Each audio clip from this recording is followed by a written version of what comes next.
뭐 원금이야 시간이 지나면 돌아오겠지만 뭐 1년이 걸릴지 2년이 걸릴지 참담합니다. 설마 했던 1000포인트 선까지 무너지면서 어디까지 떨어질지 모른다는 불확실성 때문에 투자자들의 불안은 더욱 깊어지고 있습니다. MBC 뉴스 박주린입니다.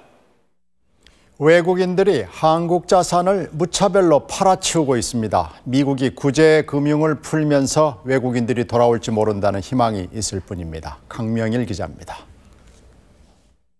오늘도 외국인은 연속 8일째 순매도에 나서 2,700억 원어치의 주식을 팔았습니다.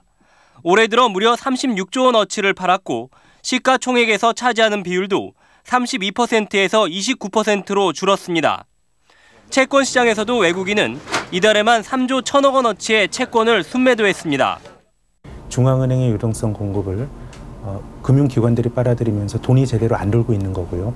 그 과정에서 나타났던 것이 가장 취약한 국가들에게서 문제가 나타나고 있는 거고요. 부동산 시장도 마찬가지입니다.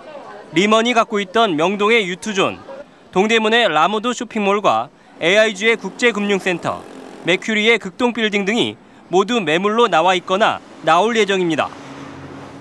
외국인 투자자들 입장에서 보면 불안한 개발도상국에서 달러를 빼내려는 것은 당연합니다. 더욱이 우리나라는 아시아 다른 나라보다 외환 규제가 덜하기 때문에 달러 유출이 심하게 나타나고 있습니다. 시장에서는 미국의 7천억 달러 구제금융이 풀리는 다음 달이면 금융시장이 안정될 것으로 기대하고 있습니다. 그게 빠르면 이제 10월 말 혹은 이제 11월 정도 가면 그게 이제 자금이 본격적으로 들어오기 시작할 걸로 보이거든요. 이제 그때가 어떤 지금 현재 위기 국면이 진정되는 그런 시점이 될 걸로. 하지만 국내 외국인 투자자의 상당수를 차지하는 미국의 헤지 펀드들이 대량 환매 사태를 맞고 있다는 점이 여전히 변수입니다. MBC 뉴스 강멸입니다. 금융당국이 증시에 직접 긴급자금을 대기로 했습니다. 또 시장을 안심시킬 방안을 검토하고 있습니다. 김주만 기자의 보도입니다. 한국은행이 오늘 2조 원의 자금을 주식시장에 긴급 투입했습니다. 자금난을 겪고 있는 증권사와 자산운용사에 대한 지원으로 한국은행이 증시 부양을 위해 주식시장에 자금을 직접 공급하기는 이번이 처음입니다. 한국은행은 또 보통 7일짜리 자금을 지원하는데 이번엔 28일짜리 자금을 공급해 실제로는 50조 원의 지원 효과가 있을 것으로 보고 있습니다. 기관 투자가의 그 자금 여력을 확충해서 기관 투자가의 그 여력을 높이는 쪽으로 작용을 할 것으로 예상이 됩니다. 자금 사정이 열악해진 금융사들이 투자자들의 환매 요청이 있을 때마다 주식을 내다 팔면서 주가 폭락과 환매 요청이 반복되는 악순환을 어느 정도 차단할 수 있을 것이란 기대입니다. 한국은행은 또 시중에 자금이 필요할 경우 과감하게 지원하기로 했습니다. 정부도 주식시장의 불안이 지나치다고 보고 투자자들을 진정시키기 위한 대책을 검토 중입니다.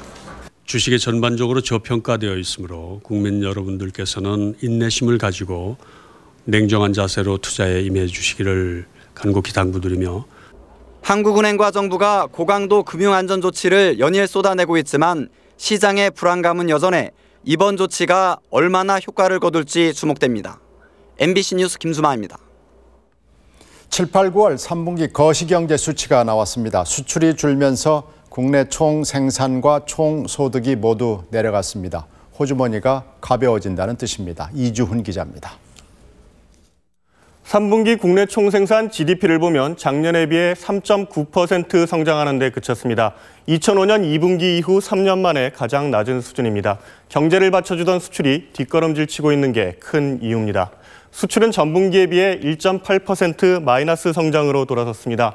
세계 경기 침체의 영향을 그대로 받고 있다는 얘기입니다.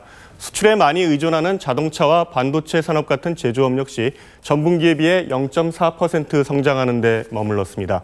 무역 손실이 커지면서 실질 구매력을 나타내는 국내 총소득이 3% 감소해 98년 이후 최악의 수준을 나타냈습니다. 그만큼 국민의 체감 경기와 호주머니 사정이 나쁘다는 뜻입니다. GDI 하락은 실질 소득의 감소를 나타내고 있습니다. 결국 내수 소비나 설비 투자의 감소가 뒤따를 것으로 판단되고요. 경기 하락 우려가 커지고 있다고 볼 수 있습니다. 민간 소비는 살아날 기미를 보이지 않고 있고 설비 투자 역시 정부의 촉구에도 불구하고 소폭 증가하는 데 그쳤습니다. 한국은행은 경제 성장의 둔화세가 예상보다 빠르다며 올해 전망치 4.6% 달성이 어려울 것이라고 밝혔습니다. MBC 뉴스 이주훈입니다.